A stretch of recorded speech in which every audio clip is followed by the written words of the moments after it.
Hi, Dr. Lindsey here. I'm going to take you through two really nice patients, each with a case of hair greed. So, individually, both of these fellows have had hair transplants by me and turned out really good. And one of them, particularly the younger guy, has been very vocal about blogging and doing videos of his own. He's a great patient, nice young man. And the other fellow, the older guy, had two hair transplants locally that didn't really turn out so well before he met me. And then we did a case on him in the past, and I think he's a home run. But both are convinced they need more hair. You know, if you watch enough of my videos, you'll see that I tend to be fairly blunt, and I've told both of them that they look absolutely fine. The older guy's wife agrees with me, but you know, people can be their own worst enemy, and so when he looks in the mirror, he sees where I don't really bother about this. He sees a big bald spot, and so we ultimately came back recently and added some more hair there. Similarly, on the young guy, he wanted to adjust his hairline a little bit, and so we ultimately did that. But here's where we start with both guys when they first came in. For the sake of organization, I'll review the younger patient first, and then the guy that's my age second. So here's our first patient 6 years ago. And he's been okay about showing his face. That's why I'm using his entire face in this. And we came up with this plan, which shows correction of the frontal triangles, lowering his hairline slightly, and making it an irregular line. Here are the slits at the middle portion of the case, showing small slits at the edge, which get 1 hair grafts, and slightly bigger slits inbound, which get 2 or 3 hair grafts. Note that we go a little bit into the existing hair so that in case that hair tends to go away sooner rather than later, you don't wind up looking like an Oreo cookie with hair, shiny skin, and hair any sooner than you have to be. I'm sure Robbie will come on and comment on this, and he'll know exactly how many grafts and how many minutes it took to do it. He came daily for cleaning and looked great at a week. At 3 months, he's got his short hair pulled down like a Caesar style haircut. You can't tell anything that's gone on. His scar is very difficult to find at 3 months. I've selected photos over the years and a couple of videos. He's in a video or two a couple years ago.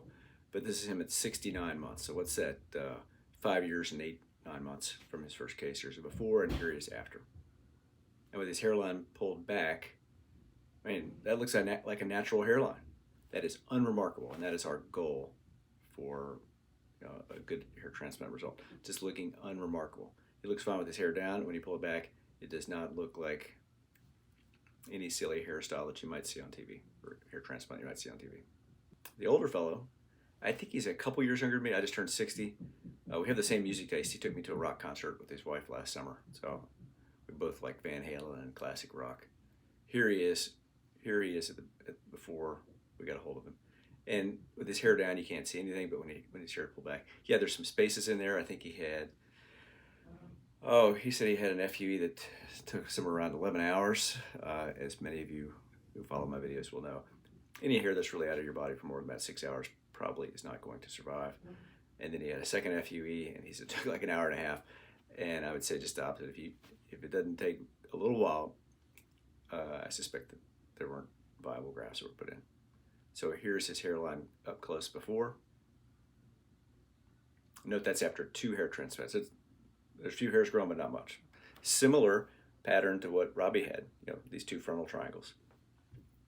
So we shaved him down and made slits, and I carefully tried to avoid hairs that he had paid those other 2 guys for, because they're there and they're working. There's just not many of them. And then we put the grafts in. He did some of the cleaning on his own, but he did a fine job. This is at a week. And then here's at a month. Note they've all fallen out, and indeed many of the hairs that he originally had from the other doctors have fallen out. I try to warn people this is going to happen, because then you think we killed the new hairs, and it's just shock loss. Those hairs will come back in about 2 months and a week or so generally, and the new hairs will start to grow 4.5 or 5 months in a virgin case and 6 months or so on a repair case like this. So here's at 6 months, and they're before and at 6 months. And he already looks really good. And this was like the day before we went to see the rock concert.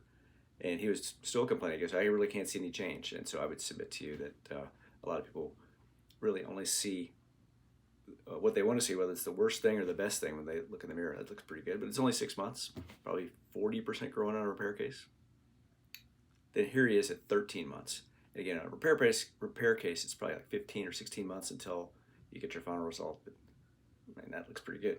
Before, after, before hairline, current hairline, back of the head with a short haircut, close up with a scar. And that's a good case. And so I would say both of these guys went from having few to zero hairs in the recipient area to looking completely unremarkable, yet still have a case of hair greed. And I would bet that many of you watching this video would say, well, what's wrong with these guys? They look completely normal. And I think this is where some people get in trouble, is that, you know, you keep trying to push to add more and more hair, and it's a rule of diminishing returns, or you wind up doing your hairline so low that you look silly as you get older. And so ultimately and we'll put another video up in a year when these guys both grow in, but ultimately we did adjust their hairline, adjusted the young guy's hairline a little bit more, and worked a little bit along the hairline and in the center of the head for the older guy. And both are super nice patients. They followed all the rules. I'm confident that both will follow up for pictures and a video next year, hopefully an interview video as well. So we do plenty of virgin hair transplants. We do plenty of repair cases. And I try to be finicky when people have a case of hair greed. But both had reasonably realistic expectations, and I don't think either one were doing anything silly. And I tried to beat that into them over the course of 1 or 2 pre-op consultations. If we can help you, please give us a call. Thank you.